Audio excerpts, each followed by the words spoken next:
बिस्मिल्लाहिर्रहमानिर्रहीम, अस्सलाम वालेकुम। आप देख रहे हैं व्यूज़ मैटर, मैं हूं मुर्तज़ा डार। दोस्तों, आज की स्टोरी में हम बात ये करेंगे कि मुमकिन है आपने देखा हो भारत के अंदर एक बच्ची है, एक ख़ातून है, एक लड़की है, आप जो भी कह लें, वो अपने कॉलेज जाती है, उसने एक हिजाब ओढ़ा हुआ है और उसको वहाँ पे आरएसएस के बदमाश टक्कर पड़ते हैं और वो उसके ख़िलाफ़ स्लोगन जो है वो रेज़ कर रहे होते हैं। मुमकिन आपने देखी हो ये ख़बर।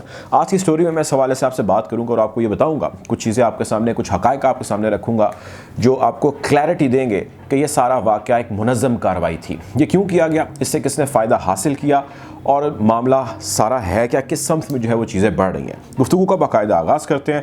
आपने अगर हमारे चैनल को सब्सक्राइब नहीं किया तो कर ले, ताकि ऐसी मज़ीद वीडियोज़ आप तक बर वक्त पहुँच सकें। अच्छा, सबसे पहली चीज़ तो ये, मैंने इस वीडियो को कुछ हिस्सों में डिवाइड किया है। सबसे पहले आपको ये बताऊंगा कि ये वाक़या था क्या, ख़बर क्या थी उन लोगों को जिनको इसका इल्म नहीं है।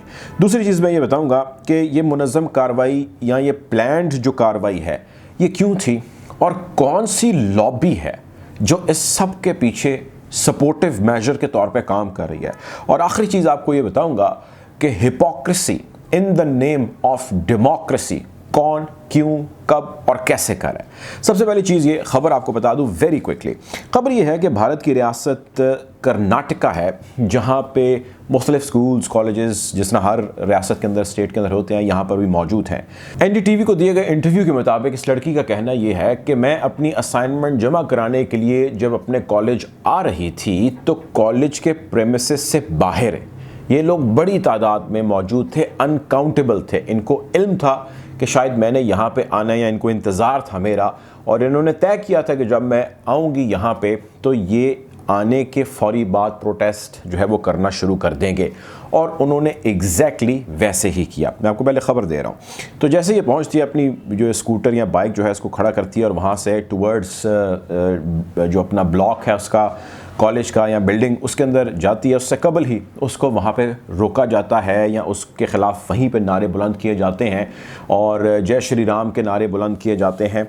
आरएसएस के या हिंदुत्वा के फॉलोअर जो हैं या हिंदुत्वा पार्टी से ताल्लुक़ रखने वाले जो गुंडे हैं या ये जो बदमाश हैं, ये वहाँ पे उस एक निहत्ती लड़की के ख़िलाफ़ वहाँ पे नारे बुलंद करने लग जाते हैं, एक मॉब, एक जत्थे की सूरत में, जो कि हमें अपेरेंटली लगता ही है कि वो आर्म्ड नहीं है, लेकिन वो एक बड़ी तादाद में है।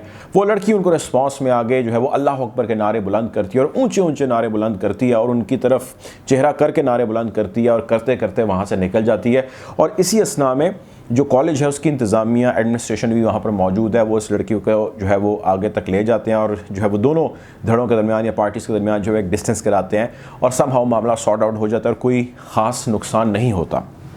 मामला ये है कि बहुत सारा नुकसान है जो हो गया। मैंने आपको इस वीडियो के आगाज़ में कहा था कि ये एक मुनज़्ज़म कार्रवाई है और इस मुनज़्ज़म कार्रवाई के ऑब्जेक्टिव कौन से हैं, अहदाफ कौन से हैं जो इन्होंने हासिल किए और किसने ये कार्रवाई की है।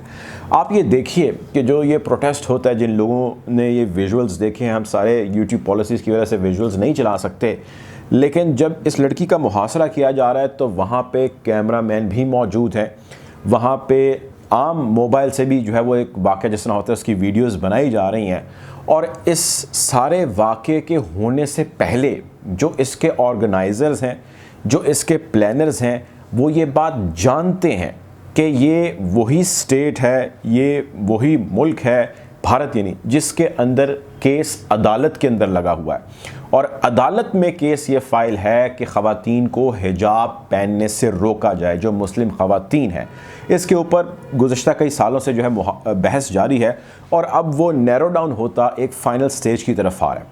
आरएसएस, बीजेपी, मोदी या अमित शाह, या आप जो भी नाम दे लीजिए, ये एक ही जो है वो लाइन के लोग हैं।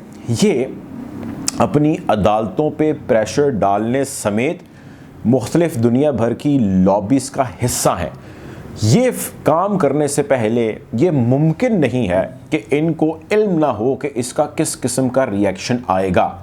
इतनी बड़ी तादाद में लोगों का वहाँ पे इकट्ठे हो जाना और वो जो लाल रंग के उन्होंने रुमाल अपनी गर्दन में डाले हैं वो उनका वहाँ पे अवेलेबल होना और उस लड़की के ख़िलाफ़ हसार बनाना, ये कोई भी ऐसी चीज़ नहीं है जो इत्तफ़ाक़न हुई हो। ये तमाम तर चीज़ें प्लान की गई हैं और इस प्लानिंग का मकसद ये है, यहाँ से असल जो बात है वो शुरू होती है। इस प्लानिंग का मकसद ये है कि ऐसी कार्रवाई की जाए जो दिखे, जिस पे यकीन हो, और उसके बाद वो एक बहस की सूरत इख्तियार कर जाए और दुनिया में जिस कोने तक बहस जा सकती है वो जाए। जब आपने किसी चीज़ के ऊपर बहस शुरू कर दी, यानी आप यूँ कह लें किसी चीज़ को आपने जो है वो मुतनाज़े बना दिया, बहस शुरू हो गई तो ज़ाहिर है मुतनाज़े बन गई, वो इटसेल्फ ही जो है आपको थोड़ी सी टफ पोजीशन या रफ पोजीशन के अंदर ले जाती है। बहस ये है कि जी हिजाब पहनना चाहिए, अलाउ होना चाहिए या नहीं होना चाहिए। जिन्होंने ये सारा वाक़या किया या जिन्होंने सारा कॉन्फ्रंटेशन की, वो ये जानते हैं कि अब यहाँ से हम जो 5th जनरेशन है उसका, या 5th जनरेशन वॉर है, हम उसका इस्तेमाल करेंगे। आप देखिए कि वहाँ पे वीडियोस बनाई गई और बहुत सारी वीडियोस बनाई गई, उनको जैसे ही सोशल मीडिया पर डाला गया, मुमकिन इन्हीं में से किसी ने डाला हो, और उसके डाले जाने के बाद एक बहस का आगाज़ हो गया।